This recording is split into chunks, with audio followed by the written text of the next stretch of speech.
હવામાન વિભાગે દક્ષિણ ગુજરાતમાં ભારે વરસાદની આગાહી કરી હતી અને આગાહી મુજબ જ સુરતના દક્ષિણ ગુજરાતમાં ભારે વરસાદની આગાહી કરી હતી અને આગાહી મુજબ જ સુરતમાં મેઘરાજાએ ધડબડાટી બોલાવી રહ્યા છે. માત્ર 2 કલાકમાં જ 3 ઇંચથી વધુ વરસાદ પડતા શહેરના નીચાણવાળા વિસ્તારોમાં ઘૂંટણસમા પાણી ભરાયા હતા. અચાનક શરૂ થયેલા ધોધમાર વરસાદને કારણે સુરતના અનેક વિસ્તારોમાં જળબંબાકારની સ્થિતિ સર્જાઈ હતી. વેસુ, વટવા, અડાજણ, કતારગામ અને વરાછા જેવા મુખ્ય વિસ્તારોના માર્ગો પર પાણી ફરી વળ્યા હતા. ખાસ કરીને અડાજણ સર્કલ પાસે તો પાણી એટલું ભરાયું હતું કે બાઇક અડધી ડૂબી ગઈ હતી.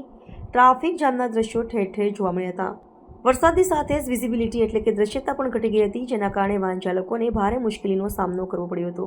સ્થાનિક લોકોએ જણાવ્યું કે છેલ્લા 6-7 મહિનાઓથી આ રસ્તો ખરાબ હાલતમાં છે, છતાં તેનું સમારકામ કરવામાં આવ્યું નથી. આથી સહેજ પણ વરસાદ પડે તો પાણી ભરાવાની સમસ્યા નિયમિત બની ગઈ છે. આ સમસ્યાનો તાત્કાલિક ઉકેલ લાવવા માટે સ્થાનિક પ્રશાસન અને સત્તાવાળાઓ દ્વારા યોગ્ય પગલાં લેવામાં આવે તેવી લોકમાંગ કરી રહ્યા છે.